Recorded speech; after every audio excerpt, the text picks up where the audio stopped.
जो किसान भाई बकरी पालन कर रहे हैं वे बकरी फार्म में कुछ विशेष जानकारियों को ध्यान में रखकर अच्छा लाभ अर्जित कर सकते हैं। इसके लिए बकरियों में लगने वाली वैक्सीनों के साथ ही खान पान प्रबंधन, साफ सफाई और रख रखाव में कौन कौन सी सावधानियां रखें, इन सभी विषयों पर जानकारी दे रहे हैं पशु वैज्ञानिक डॉक्टर SK श्रीवास्तव।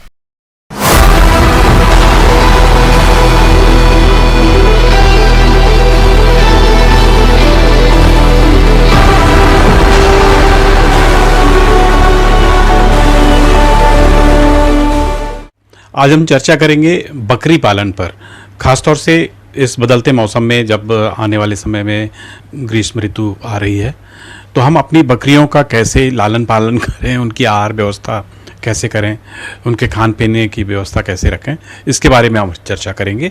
यह बहुत आसानी से हर मौसम में पल जाने वाली नस्ल तो है, लेकिन जो बहुत ही जो तीव्र जलवायु वाले समय है, सीजन है, उनमें इनकी खास देखभाल भी करें। बकरियों का आवास प्रबंधन। बकरियों के रहने का स्थान जमीन से 2 से 3 फीट ऊंचा होना चाहिए। आवास को हमेशा पूर्व पश्चिम दिशा में बनवाना चाहिए ताकि हवा का आवागमन आसानी से हो सके। मौसम के अनुसार आवास में उचित तापमान बनाए रखने के लिए उचित व्यवस्था करें। आवास में प्रति बकरी को 12 वर्ग फीट की जगह दें।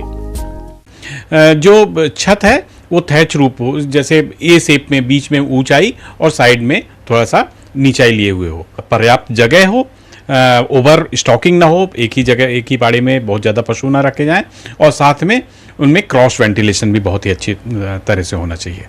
छायादार स्थान की व्यवस्था अति उत्तम है, उससे जानवर अत्यधिक गर्मी के चपेट में आने से बचेगा, लू लगने से बचेगा।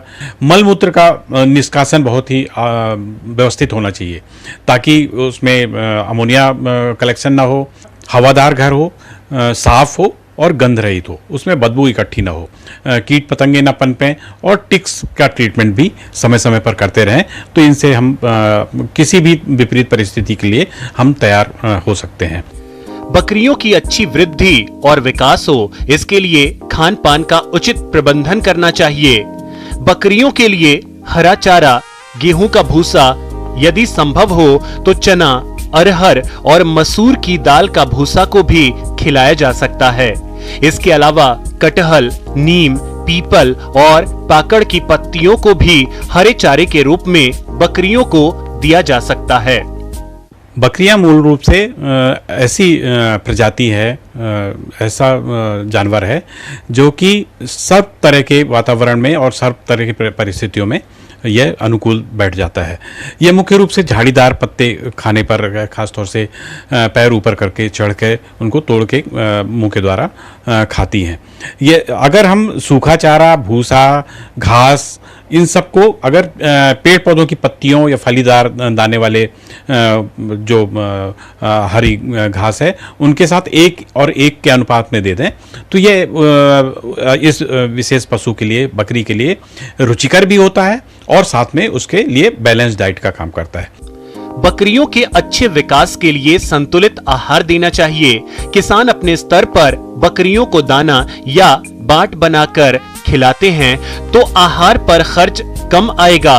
100 किलोग्राम दाना मिश्रण तैयार करने के लिए जौ, जई, ज्वार या बाजरा 25 किलोग्राम, खली 25 किलोग्राम, गेहूं का चोकर 20 किलोग्राम, धान की कनकी 17 किलोग्राम, दाल की चुन्नी 10 किलोग्राम, खनिज मिश्रण 2 किलोग्राम, नमक 1 किलोग्राम को मिलाकर अच्छी तरह तैयार करते हैं। स्वास्थ्य प्रबंधन की बात है तो बकरियों के लिए कई कारक हैं जिसमें हमको ध्यान में रखना पड़ता है। बीमारियों से, विशेषकर संक्रामक बीमारियों से बचाने के लिए हमको जो टीकाकरण तालिका है उसका बिल्कुल अक्षर से पालन करना चाहिए। इस मौसम में खासतौर से जनवरी से लेकर मई के बीच की बात करें तो जनवरी में जहां कंटेजियस प्लूरोनिमोनिया और PPR का वैक्सीन होता है, मार्च में गलघोटू का वैक्सीन होगा और अप्रैल और मई में पॉक्स, जिसको चेचक भी बोलते हैं, उसके अलावा एंट्रोटॉक्सीमिया और गलघोटू और मुंह पका खुरपका बीमारी का टीकाकरण बहुत आवश्यक है। जब मेमना रहता है तभी से चरणबद्ध कृमिनाशक दवाओं का भी देना बहुत जरूरी है।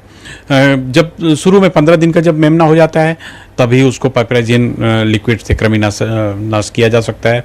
उसके बाद 3 महीने की उम्र तक हर 15 दिन में, 3 महीने से 6 महीने की उम्र तक हर महीने, और 6 महीने के बाद उस प्रत्येक पशु को हम हर दूसरे महीने कृमिनाशक दवा समय समय पर देते रहें।